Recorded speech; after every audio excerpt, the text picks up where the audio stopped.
കടലും പർവ്വതങ്ങളും തണുപ്പും ട്രെക്കിങ്ങും റൈഡുമൊക്കെയായി പല രീതിയിൽ യാത്രകൾ വേറിട്ടിരിക്കുന്നു. സാഹസിക യാത്രകൾ പലതരത്തിലാണ്. സാഹസിക യാത്ര ഇഷ്ടപ്പെടുന്നവർ തീർച്ചയായും ഒരിക്കലെങ്കിലും പോകേണ്ട ഇടമാണ് ആന്ധ്രാപ്രദേശിലെ ബോറ ഗുഹകൾ. ആന്ധ്രാപ്രദേശിൽ വിശാഖപട്ടണത്തിനടുത്ത് അരാഗ വാലിക്ക് സമീപമാണ് ബോറ ഗുഹകൾ. ഇന്ത്യയിലെ ഏറ്റവും ആഴമേറിയ ഗുഹ എന്ന ഖ്യാതിയും ബോറ ഗുഹയ്ക്ക് സ്വന്തമാണ്.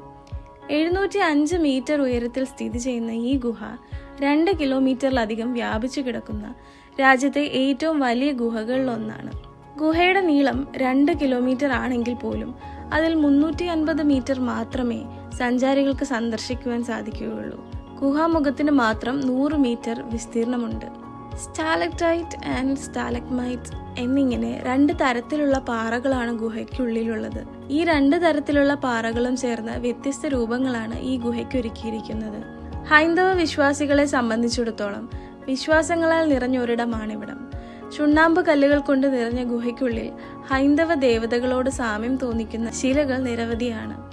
വ്യത്യസ്ത വലിപ്പത്തിലുള്ള ശിവലിംഗങ്ങൾ, ശേഷനാഗം, ഐരാവതം, മനുഷ്യന്റെ തലച്ചോറ്, അമ്മയുടെയും കുഞ്ഞിന്റെയും രൂപം തുടങ്ങിയ നിരവധി ശില്പങ്ങളും ഗുഹയ്ക്കകത്തുണ്ട്. ബോറ ഗുഹകൾക്ക് ഏകദേശം 150 ദശലക്ഷം വർഷം പഴക്കമുണ്ട്.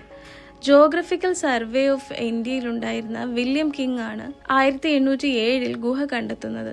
മധ്യ പാലിയോലിറ്റിക് സംസ്കാരകാലത്താണ് ഗുഹ രൂപപ്പെട്ടതെന്ന് കണക്കാക്കുന്നു. ഗുഹയ്ക്കുള്ളിൽ കടക്കുവാൻ സാഹസികത അനിവാര്യമാണ്. അല്പം ബുദ്ധിമുട്ടി മാത്രമേ ഗുഹയ്ക്കുള്ളിൽ കടക്കുവാൻ സാധിക്കൂ. വെള്ളത്തിന്റെ ഉറവകൾ നിറയെയുള്ള ഇവിടെ ഇരുന്നും കിടന്നും മാത്രമേ ഗുഹയ്ക്കുള്ളിൽ എത്തുവാൻ സാധിക്കുകയുള്ളൂ. പ്രകൃതിയുടെ ശിലാചാരുതയുടെ ഏറ്റവും മഹനീയമായ ഉദാഹരണമാണ് ബോറ കേവ്.